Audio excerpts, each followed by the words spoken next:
Yes, Projan Media TV gwe mukutu gwokka gw'olina okwekuumirako okusobola okuba nga ofuna amawulire agaakagwawo ate nga geesigika wano wakati mu ggwanga ne wabweru w'eggwanga. Tukola amawulire ranging from entertainment, politics n'awalala bonna ne sports maaso awo nga bwe nabagambye abali interested musobola okugenda mu comment box wayo live chat awo gwe ngamba nti njagala sports. Ngenda kuba enamba we naabeera nga nnyingi ngenda kuba nsobola okuba nga nkutuusaako mawulire ga sports wabula mawulire ga sports ngenda kuwa local sports gwali mawanga g'ebweru nga local sports tomufuna bulungi ngenda kubanga kutuusaako kuwa local sports transfers eziri wakati wano mu UPL league ya Uganda okuviira ddala mu 4th division oba giyite regional oba 1st division paka ku super league yaffe ngenda kuba nkutuusaako amawulire gonna gwayagala sports nkolera ekyo kyenkugambye commenting nga gwayagala sports mwabeekuumirako ku Projan Media okubanga notification bell mwagihitinga dda okubanga buli kaseera buterayo story yonna go notification oba ozifuna gwe atana hitinga notification bell kolera ekintu kimu hitinga notification bell ogenda kuba ofuna stories zino direct nga buli gye tuteekayo notification ejambu tutaddeyo eggulire eppya. So nga gwe mulundi gwo ogusoose okubanga otwegattako wano Projan Media TV kugamba ekintu kimu subscribinga live chat egenda maaso ku story gyengenda okuleeta leero genda awo live chat obeere nga tuwayamu ku mboozi eno gyengenda oleeta.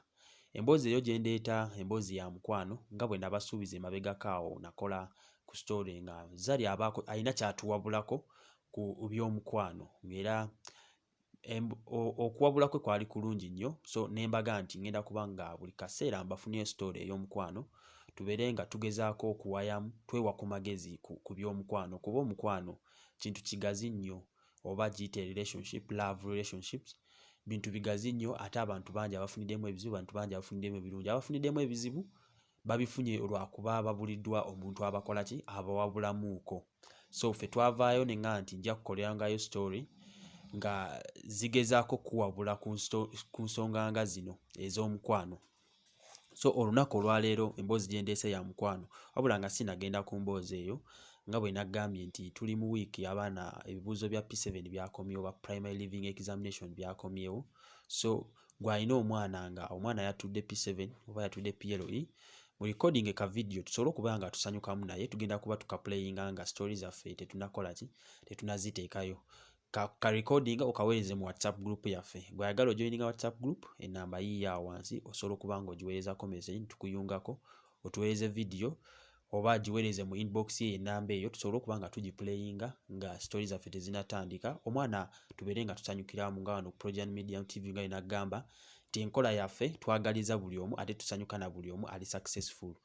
So nkolera ekintu ekyo bano abantu wammanga sobola beerabira Nakandi Farida Karo waliyo Gaya alina erinnya terina vowel yadde n'erinnya ppanvu nnyo alina amannya abiri gonna gafaanagana mawanvu waliyo Shamim waliyo Henry waliyo Dickson mwe mugobera nnyo Projan Media TV n'abalala waliyo Musawo Helen waliyo President Hajara waliyo abantu bangi nnyo abagobera Projan waliyo Steve sobola kwerabira Man Sector okola omulimu gw'amaanyi nnyo okubanga story gye tuteekayo gwe buli kaseera oba ogigoberera no commentinga no likinga no sharinga Projan Media TV. Projan Media TV tutwekubira oba tetulina side oba nginza okugamba nti ffe tuli TV ya bulijjo tukwata ku muntu wa wansi that's why tuengaginga nnyo mwe abatulaba oba abatugoberera Projan Media TV.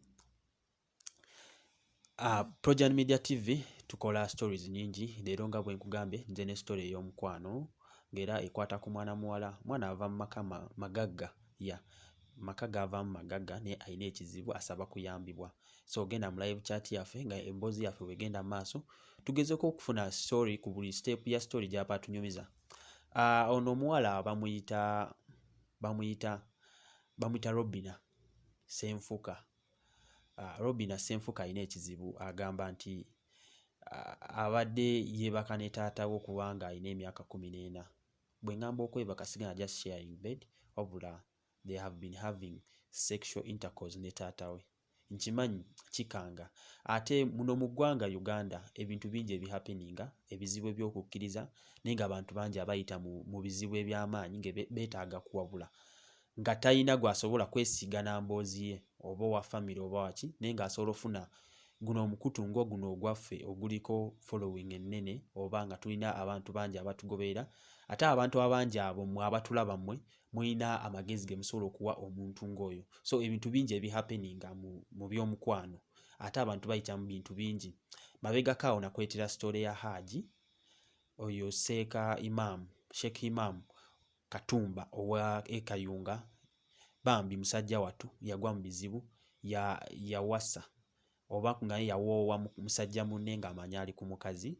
So emboozi ndozo laba bintu bingi ebihappeninga ku bantu naye tebalina gwa bisharinga nabyo. Emboozi nayo mwagiraba kweri gwatanagiraba osobola ogendayo n'oginoonya ku channel yaffe ku mboozi eyo ya Haji. Mabegako awo nakweta n'emboozi endala ng'oyo Haji poliisi yali emukutte nga yaggulwako emisango egy'okuwasa musajja munne oba ogezaako okutyobola ekitonde wamu n'oyo guy yali yayita Shaula Richard tumushabe oyo naye yakwatibwa. So emboozi so ebintu bingi mulaba ebituuka ku bantu ng'era mmwe abatugoberera mmwe abasobola okuba nga mufuna solution muyambako bano okubawabula kuba baba batya okusharinga stories zaabwe n'abantu ababaliraanye. Kiri beta nasharinga n'omuntu ali ewala atagenda mulalaasa.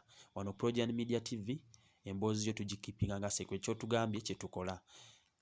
Robina yangambye mbu sigeza n'ensharinga ekifaananyi kye oba n'enjatula ebimukwatako ebirala wabula yanzikiriza okwogera erinnya lye. Ye Robina Senfuka ava Ntinda ava mu maka magagga taata we mugagga ng'era taata we ye Richard Senfuka nga naye abeera Ntinda. Robina agamba nti okuva nga alina emyaka 14 abadde yeebaka ne taata we having a sexual intercourse ne taata we. Ndoza muba mukitegeera abantu bangi abayita mu mboozi eyo. Robina agamba nti ayagala nnyo genda out ne taata we kyekyavaako obuzibu okuva nga alina emyaka emito agenda nnyo out ne taata we nga bagenda kunyumirwamu ng'omwana bwagenda taata n'omwana we bagenda out nga taata atutteko muwala we out. So lwali lunaku n'agenda out ne taata we n'akomawo ne taata we. Baakomawo waka tebasangawo baganda baabwe ne maama we ewaka. Robina ye last born mu family yaabwe. Family erimu abantu 4 ng'era alina baganda babalenzi bakulu 2 n'omuwala omu mukulu we era nga yadda ku oyo omuwala. Robina ye last born mu family yaabwe. So olwo lunaku bwe bagenda out bagenda mu kifo kyekimu ekimanyikiddwa awo Entinda awo abantu kye basanyukiramu ennyo ne banywayo ka coffee ne bagenda ne ku ice cream ne taata we nga bw'omanyi taata atwala ne muwala we out. Omwana alina emyaka 14 omwana akyali muto. By that time yali agamba yali yakajoyininga senior 1 ku gamu ku masomero amanene wano wakati mu Kampala. Baakomawo okuva out tebasangawo maama we ne taata ne baganda be bonna tebaaliwo. So that day baatuuka ewaka taata n'agamba nti akooye nnyo kagenda anaabe. Olwo olunaku nga omanyi abaana bato naye yasaba taata we nti I also want to shower with you, njagala okunaaba naawe. At that age of 14 taata naye nakkiriza. Ndowooza mutegeera emboozi bw'eri ssaawa zino gw'atana subscribinga. Taata nakkiriza okunaaba n'omwana we emyaka 14. Robina atugamba nti taata we yakkiriza okugenda okunaaba naye. Baagenda bonna mu kinaabiro. Ekyakyali mu kinaabiro baali banaaba. Robina agamba by mistake omukono gwe gwakona ku private parts za taata we oba oyinza otegeera kye ngamba. Robina agamba by mistake omukono gwe gwakona ku private parts za taata we oba oyinza ogiyita gwakona ku manhood ya taata we. Robina bw'agamba mu mboozi ye gye yatwesize nayo n'agamba nti gwamukona by mistake naye reaction ya taata we ng'omwana aweza 14 yali ategeera ne yeekanga nnyo mutima. Taata we reaction ye teyayomba oba teyacomplaininga nga taata wabula just body language yakyuka. Taata we feelings za arosinga. Feelings za taata we zaalinnya. Ekyali mu kinaabiro ekyaddako kyonna they had sex with her father ekyaddako kyekyo in the bathroom. Okuva olwo tebaddanga mabega, bagenda out buli kaseera ne taata we, sometimes they even go to the beach ne taata we okubanga they are having fun ne taata we, ate nga taata we takina buzibu, they frequently have sex ne taata we, Robin bw'agamba. Kati gwali eyo genda mu live chat otubulire emboozi eno. Robin omuwa magezi ki at the age of 14 mutandise till now she is 24 years old, they have been having sex all that time. Emyaka giba giyise wemeka, baliramuuka awo. Gwali mu live chat yaffe tuwayemu tutegeere n'emboozi. Abantu bangi abagwa mu bizibu, naawe gwali eyo ng'olina ekizibu kyekimu, fine kiyinza otandika nga fun naye sometimes kituuka ne kikkeeta nga tolina bw'okivaamu. Abantu abali ku channel eno abatugoberera balina amagezi bangi, kyemanyi tulina ba counselors, tulina abantu bangi abawe b'amagezi ku eno channel abasobola okuba nga abakuwa amagezi nga balinga abawa omuntu ali anonymous nga gwoli eyo. Nkimanyi saawa zino Robin kwali agoberera bulungi nnyo live chat, so mbadde nsaba amagezi ge muwa gonna gabeere positive, tetuddamu munyiga, tetwongera munyiga okumukuba empiso kuba ekizibu kyayitamu kyamaanyi nnyo. Buli kaseera maama we taliiwo ne baganda be kuba ye last born. Ebiseera ebisinga baganda basinga baafumbirwa abakulu, bajja lumu na lumu, abatanafumbirwa bakola. So maama we, she's a renowned woman, akola business wano wakati mu Kampala. She's a renowned businesswoman ng'era ebiseera ebisinga aba agenze mu business ze. Taata we akola mulimu, oyinza okugamba nti talina mulimu gwankakalira naye gwakola ne wabula naye akwata contracts architecture, ng'era ebiseera ebisinga emirimu gyagikolera waka. So ebiseera ebisinga ewaka yatera obeerawo n'ono omuwala n'omukozi, omukozi ali omu ewaka, so omuwala nga last born yatera obeerayo ewaka. So taata we ebiseera ebisinga ava gy'avudde n'akomawo, then they have sex. Ate agamba mbu kifuuse addictive, afuuse addicted. Saawa zino ye alaba taata we nga boyfriend. Kati lwakya lumu omwana nga akuze, maama we n'amutuuza wansi n'amugamba nti naye nga sirabanko ku boyfriend wo, njagala oleetere ku boyfriend wo mulabeko gwe Robin. Maama we nga yamugamba. Robin agamba kati kimususeeko, tamanyi kyakuddamu maama we. Ye kyalina mu mutima kiri kimu, talina musajja mulala gw'ayagala, gw'awulira nti alina feelings towards that any man. Talina musajja mulala gw'awulira nti ali attracted to. Saawa zino awulira nga taata we ye buli kimu, yasobola omumalira. Buli waba awuliranga alina yeetaaga omusajja alowooza ku taata we. Robin kye kimutuukako saawa zino.